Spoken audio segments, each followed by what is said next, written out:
ब्याह करबै ने गौरी सुकुमारी के, ब्याह करबै ने गौरी सुकुमारी के। बूढ़ बढ़ जाऊँ है तई ऐ दुलारी के, बूढ़ बढ़ जाऊँ है तई ऐ दुलारी के। ब्याह करबै ने गौरी सुकुमारी के, बूढ़ बढ़ जाऊँ है तई ऐ दुलारी के।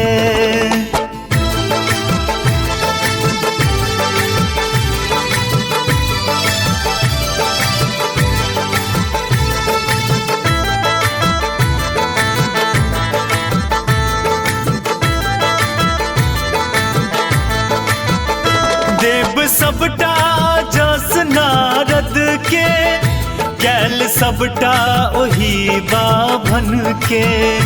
कर्म लिखलक के हन विधि विधाता, हम माता ने भेलौं कुमाता।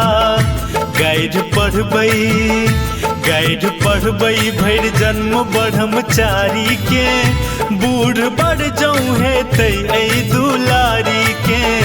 ब्याह करबै ने गौरी सुकुमारी के, बूढ़ बढ़ जाऊँ है तई ऐ दुलारी के।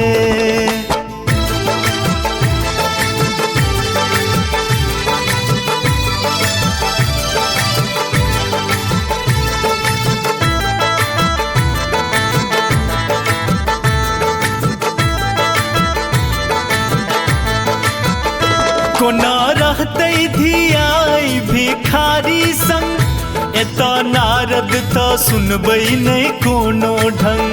फेंक देबै आई पोथिया पतरा के, धागारी कहब देखी बकरा के। माइन सकबै नहीं कोनो लाचारी के। बूढ़ बढ़ जाऊँ है तई ऐ दुलारी के। ब्याह करबै ने गौरी सुकुमारी के, बूढ़ बढ़ जाऊँ है तई ऐ दुलारी के।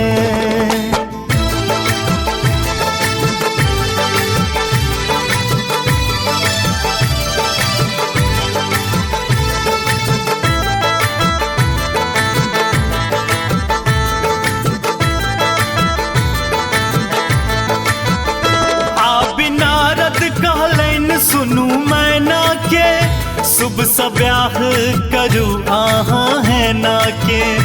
ओ त तीनू भुवन के दाता छथ, सब जीवक सुनू ओ विधाता छथ।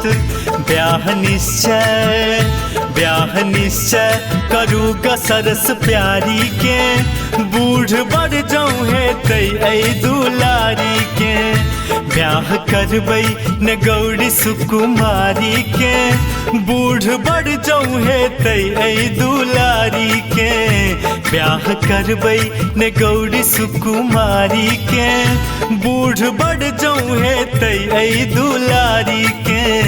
ब्याह करबै ने गौरी सुकुमारी के, बूढ़ बढ़ जाऊँ है तई ऐ दुलारी के।